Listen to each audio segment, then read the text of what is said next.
Perkenalkan, nama saya Gilang Bagus Prantio, NIM 67 2019 130. Di sini kami dari kelompok 8 ISBD ingin membahas materi yaitu konflik bahasa yang terjadi di Indonesia, khususnya di Papua. Pertama-tama, apa sih itu konflik? Konflik berasal dari kata kerja Latin atau configere yang berarti saling memukul. Secara sosiologis, konflik diartikan sebagai suatu proses sosial antara dua orang atau lebih, bisa juga kelompok, di mana salah satu pihak berusaha menyingkirkan pihak lain dengan menghancurkannya atau membuatnya tidak berdaya. Tidak satu masyarakat pun yang tidak pernah mengalami konflik antara anggotanya atau dengan kelompok masyarakat lainnya. Konflik hanya akan hilang bersamaan dengan hilangnya masyarakat itu sendiri. Konflik dilatar belakangi oleh perbedaan ciri-ciri yang dibawa individu dalam suatu interaksi. Perbedaan-perbedaan tersebut diantaranya adalah menyangkut ciri fisik, kepandaian, pengetahuan, adat istiadat, keyakinan, bahasa, dan lain sebagainya. Bangsa Indonesia telah mengenal hubungan antar budaya yang harmonis sejak nenek moyang menduduki kepulauan Indonesia ratusan abad yang lalu. Namun, kini setelah banyak cendekiawan, ulama, politisi, pengusaha maupun ahli hukum yang berwawasan modern, tetap saja sifat primitif muncul ke permukaan. Lebih-lebih di saat berbagai konflik yang menyeruak dalam kehidupan bangsa, seperti konflik politik, bisnis, etnis, maupun konflik budaya sosial. Penyebab utamanya adalah dalam kehidupan masyarakat multikultural seperti Indonesia, antara kelompok suku bangsa yang satu dan suku bangsa yang lain terdapat perbedaan-perbedaan yang khas. Berdasar materi manusia dan komunikasi lintas budaya, kelompok kami mengambil kasus tentang adanya miscommunication yang terjadi antar suku di Indonesia. Data yang kami dapatkan berdasar berita harian Kompasiana pada Juli 2013 oleh Sheila Sabrina yang berjudul Konflik Bahasa yang terjadi di Indonesia, Papua. Kronologi kasus berawal dari seorang guru, sebut saja namanya Ibu Widya, asal Jawa Tengah, yang mendapat tugas mengajar di daerah pedalaman Papua.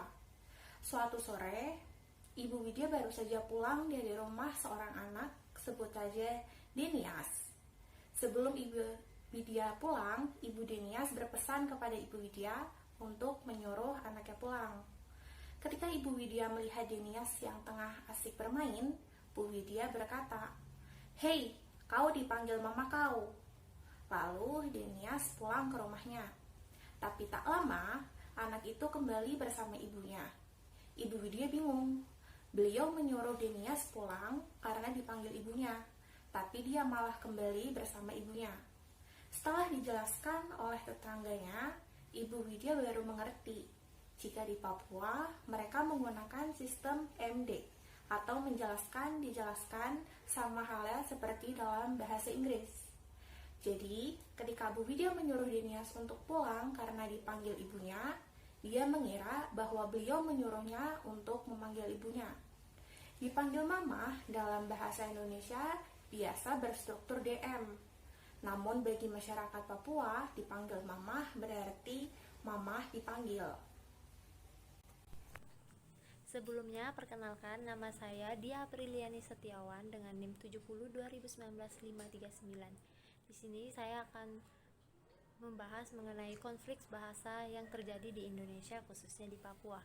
Seperti halnya yang terjadi pada seorang guru bahasa Indonesia asal Jawa Tengah yang mendapat tugas untuk mengajar di daerah pedalaman Papua selama beberapa tahun, yang mengalami sedikit kesalahpahaman dalam penyesuaian diri dengan bahasa setempat di awal masa pengabdiannya. Sebut saja namanya Ibu Widya. Suatu sore menjelang maghrib, ketika baru sebulan menetap di sana, putra Ibu Widya sedang asik bermain dengan temannya yang asli dari Papua. Sebut saja namanya Denias. Saat itu, Ibu Widya baru saja pulang dari rumah Denias. Sebelum beliau pulang, Ibu Denias berpesan pada Ibu Widya untuk menyuruh anaknya pulang. Saat memasuki halaman rumahnya, Ibu Widya berkata, "Hei, kau dipanggil mama kau."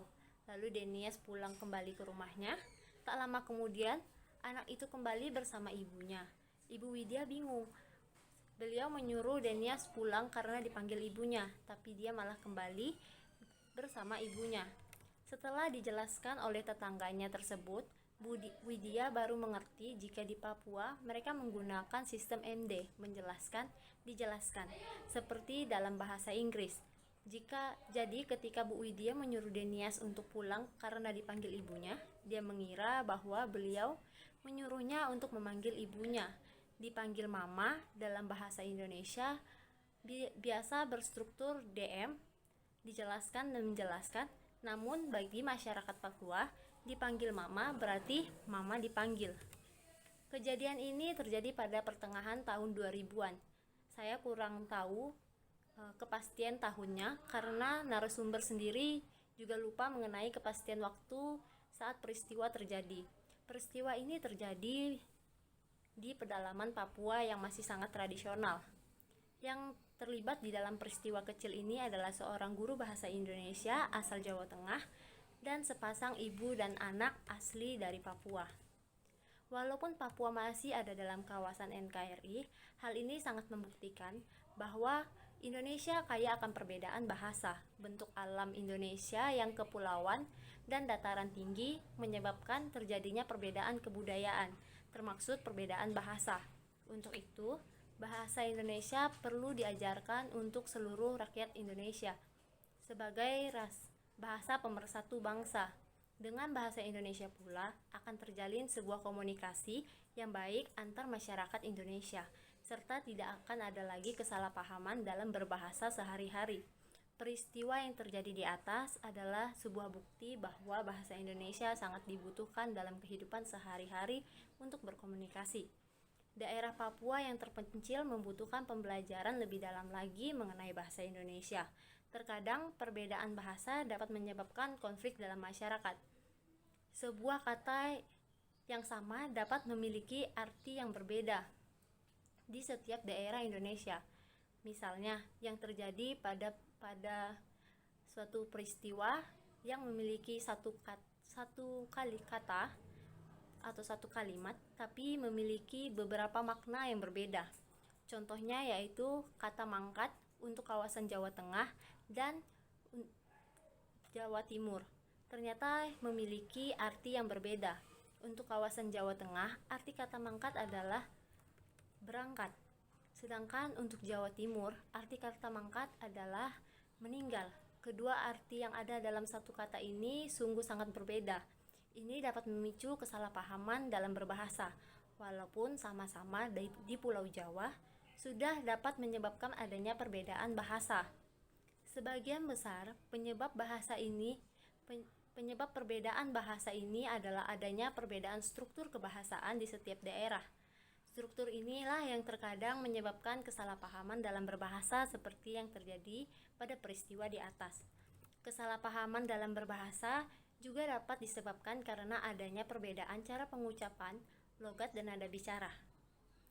Misalnya jika di Jawa Tengah, seseorang bicara dengan nada yang halus dan ketika berbicara dengan nada yang tinggi, maka akan dianggap tidak memiliki tata krama. Sedangkan di Sumatera Utara, khususnya pada suku Batak, mereka terbiasa berbicara dengan nada yang keras dan cepat. Maka ketika dua orang yang berasal dari kedua daerah ini bertemu dan berbicara, kemungkinan untuk terjadi kesalahpahaman akan lebih besar.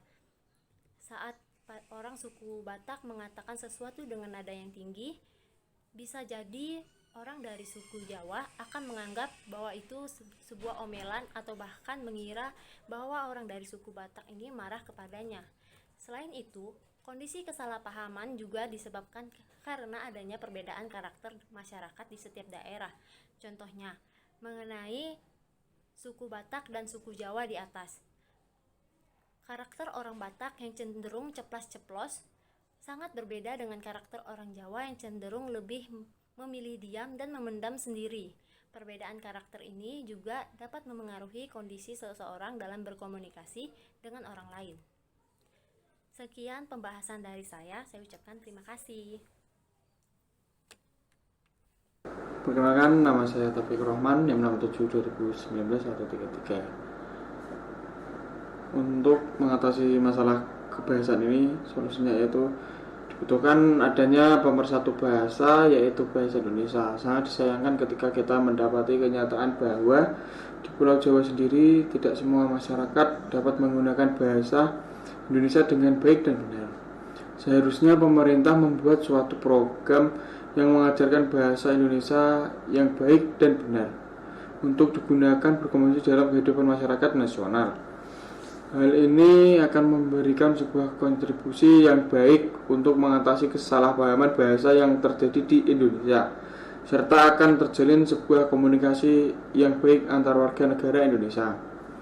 Pakar Bahasa Indonesia Prof. Dr. Mahsun MS mengatakan keragaman bahasa di wilayah Nusantara menjadi pemberi kontribusi terbesar dari timbulnya konflik di berbagai daerah Indonesia. Beberapa konflik yang terjadi sejumlah daerah di Indonesia seperti NTB, Papua, dan lain-lainnya timbul hanya gara-gara perbedaan bahasa. Katanya berbicara pada rapat koordinasi kebahasaan se-Indonesia di Kendari Rabu.